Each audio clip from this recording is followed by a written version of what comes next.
Halo anak-anak kelas 4, pembelajaran kita hari ini adalah tentang pelestarian sumber daya alam.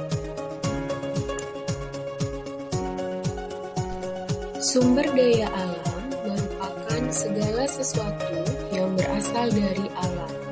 Sumber daya alam digunakan oleh manusia untuk memenuhi kebutuhan hidupnya.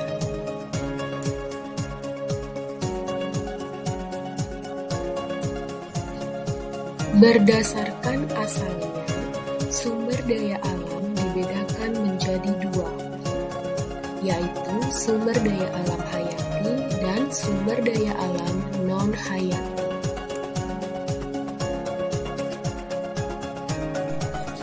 Sumber daya alam hayati adalah sumber daya alam yang berasal dari makhluk hidup. Misalnya adalah semua hewan dan tumbuhan di alam semesta. Sedangkan sumber daya alam non-hayati bukan berasal dari makhluk hidup. Contohnya air, minyak bumi, tanah, emas, dan batu bara.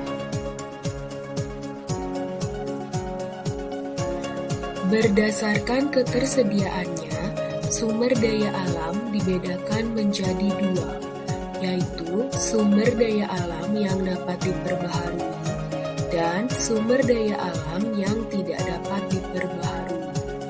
Contoh sumber daya alam yang dapat diperbaharui adalah tumbuhan, hewan, matahari, udara, air, dan tanah.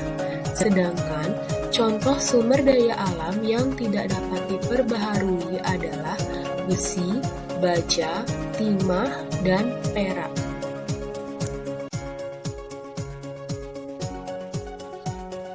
Salah satu manfaat sumber daya alam yaitu tumbuhan bakau.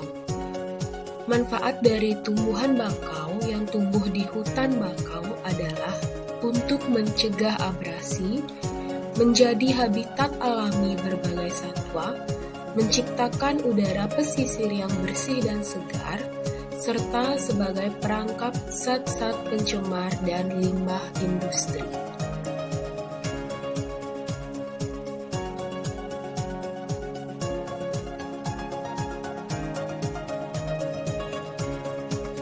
Ada 3 cara pelestarian sumber daya alam.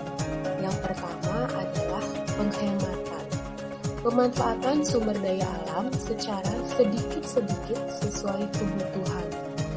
Yang kedua adalah perlindungan, yaitu sebagai upaya melindungi sumber daya alam agar tetap lestari dan tidak mengalami kepunahan. Yang ketiga, pemeliharaan, yaitu memelihara sumber daya alam yang ada agar lestari sehingga dapat digunakan hingga generasi mendatang. Nah, tindakan penghematan dapat dilakukan dengan membatasi jumlah pemakaian, terutama jenis sumber daya alam yang tidak dapat diperbaharui. Contoh tindakan perlindungan adalah melindungi hewan dan tumbuhan dengan menetapkan suatu kawasan sebagai taman nasional dan suaka marga satwa. Contoh tindakan pemeliharaan adalah dapat dilakukan dengan menjaga hutan produksi dari pembalakan liar dan kebakaran, serta melakukan sistem tebang pilih.